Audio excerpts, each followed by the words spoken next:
مردان حضور این از کارها از همین تقصیرها و سابقه‌های خود استفاده خوب کردند.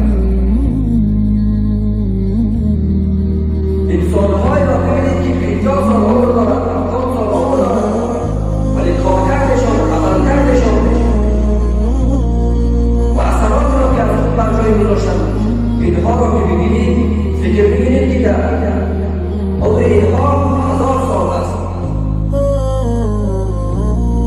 چنانچه کارها از وقت خود از آن لحظه و ثانیه استفاده خوب کردند، مدیریت زمان داشتند.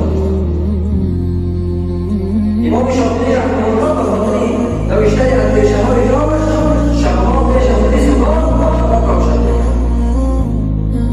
امام ابو حنیفه رحمه الله شبها در سال‌های متمادی نخوابیده است و امروز می‌بینید که آنها چه کارهای عظیم علمی انجام دادند که بشریت از آن استفاده می‌کند. در مقابل انسان‌های هستند که 50 سال 70 سال عمر دارند ولی عمر مفیدشان را که می‌سنجی کمتر از 1 سال می‌باشد. چرا؟ چون وقت خود را به بطالت گذراندند و جز از عیش و عشرت و خوشگذرانی و شهوت‌پرستی دیگر هدفی در زندگی نداشته است.